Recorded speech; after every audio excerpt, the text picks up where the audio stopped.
আমার মন বসে না শহরে, ইট পাথরের নগরে, তাই তো এলাম সাগরে, তাই তো এলাম সাগরে। আপনারা দেখতে পাচ্ছেন আমরা আজকে শহর থেকে অনেক দূরে চলে আসছি এই ছেলেপেলেগুলারে এই প্রকৃতির স্বাদ দেওয়ার জন্য। এই শহরের থেকে অনেক দূরে এই নদীর মধ্যে চলে আসছি। এরা এক একটা প্রতিভার ডিব্বা। এই যে ছেলেগুলারে দেখতে পাচ্ছেন, এরা সাঁতারে অলিম্পিক পাওয়ার যোগ্যতা রাখে। আমি আপনাদের বলতে পারি, এই যে ছোট ছেলেটাকে দেখতে পাচ্ছেন, সাইজে ছোট, কিন্তু ও পানির মধ্যে এমন পরিমাণ লাফালাফি করে, ও এই পার থেকে ওই পারে যাইতে এই বিশাল এক নদীতে ওর সময় লাগবে 2 মিনিট।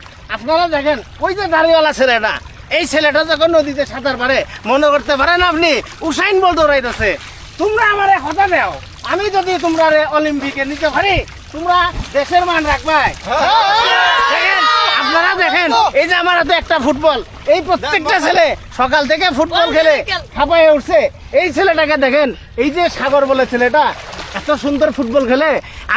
আমি কাজী সালাউদ্দিন ভাইকে অনুরোধ করব, এই ছেলে ফেলেদের আপনি অবশ্যই সুযোগ করে দিবেন। এই যে দেখেন, এই যে ছেলেটা, এই ছেলেটা এত সুন্দর গোলকিপিং করে।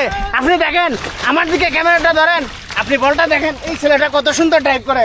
এই নিয়ে নাও, দেখেন ও গোল দিছে। দেখেন, আমি কাজী সালাউদ্দিন ভাইকে বলবো অবশ্যই এই ছেলেগুলারে সুযোগ করে দিবেন।